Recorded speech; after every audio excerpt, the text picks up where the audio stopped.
Week 18 in fantasy football can be tricky. A lot of it comes down to team motivation and player incentives. Teams fighting for a playoff spot are motivated to win to either make it into the playoffs or get a higher seed in the playoffs. Jeffrey, can you tell me what teams are really trying to win this week? Yes, sir. Excellent. Buccaneers, Broncos, Lions, Vikings, Bengals, Falcons, Dolphins, Chargers, Commanders, Ravens, and Steelers. All of those teams are motivated to win for one reason or another, but not all of them will stay motivated depending on what happens in other games. For teams like the Bucs, it's a win and get in. Must win. They're motivated. The NFL does a really good job at drama. For example, if the Tampa Bay Buccaneers lose and the Falcons win, the Falcons are in and the Bucs are out. So the NFL has them play at the same time, so they're both very motivated to win. They'll still be watching scores, but they'll be very motivated for at least most of the game. And this is a really important time for a lot of teams, but two in particular. I don't know if there's ever been more at stake in a regular season game than Sunday Night Football. The Minnesota Vikings head to the Detroit Lions to not just play for the division. The loser has to be in the wild card? You don't just move.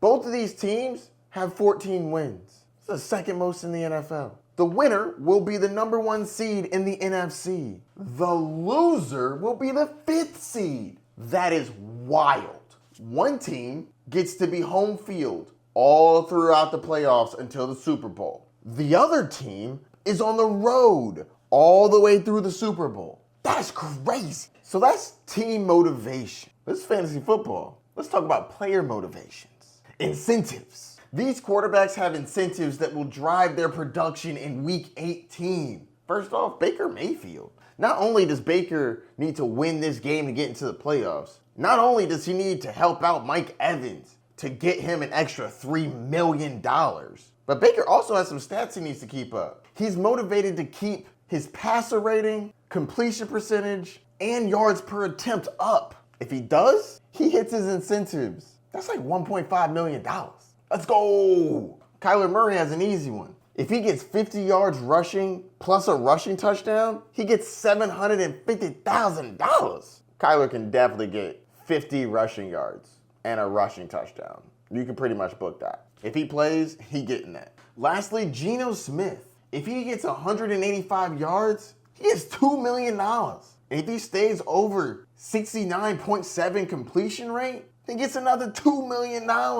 And if they win this game, he gets another $2 million. This is a $6 million game for him. That's kind of crazy. Let's just say he's motivated to win, getting that dub.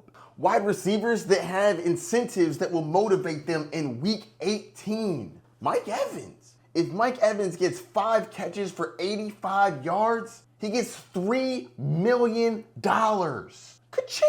You can pretty much book that against the Saints. Lattimore ain't there. He about the ball out. He's also on pace to be top 10 in receiving touchdowns, which will get him another $666K. You can probably throw in a touchdown in there too.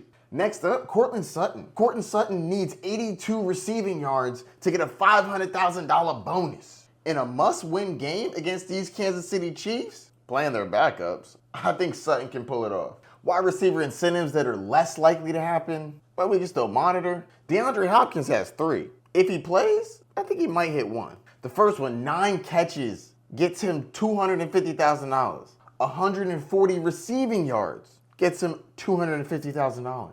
If he gets a touchdown, he gets $250,000.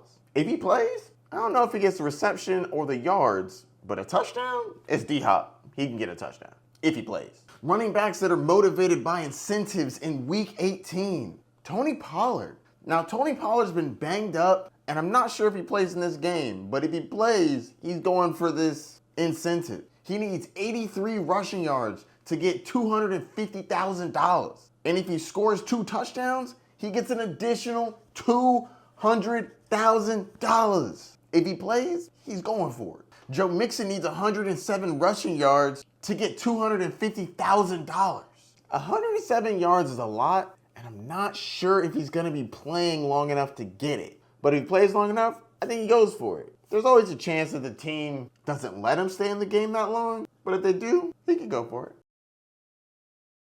Dobbins only needs 58 yards to get $150,000. Chargers are going for it in this game, so I think he gets it. If they don't have to play him the whole game, I don't think they will because they want him healthy for the playoffs, but he can get 58 yards in a run like this. I doubt this one happens, but Alexander Madison could get $125,000 if he gets 8 receptions. 8 receptions is kind of a lot, but it's on the board. Tight ends that are motivated by either incentives or setting records. Brock Bowers is trying to set records. He already broke all the rookie records. Now he's going for the overall tight end records. He currently has 108 receptions. That's the 5th most receptions in tight end history. If he gets 9 more, he will have the most receptions by any tight end in the NFL's history.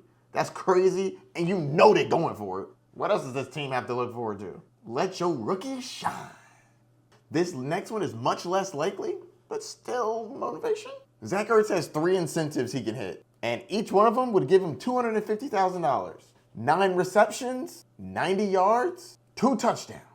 I don't actually think he hits these, but you're saying there's a chance. Slight chance. They're going to try to win, and he'll be involved. So those are the motivations for Week 18. Week 18 is a tricky time for fantasy football and gambling in general. Picking games, which I'll be doing right here. Predicting what we expect to happen. But Week 18 is here. I'm gonna go on a quick little rant, but let me bring you behind the curtain. Oh man, recording can be so frustrating sometimes. Just tried to switch to my second camera, it's dead. Lights flickered, studio cut down, boom, nothing. Luckily, the way I record, I have some backups. So everything that I needed to do wasn't gone. I just had to set everything back up. And then I recorded the second half of the video, or so I thought. Didn't press the record button.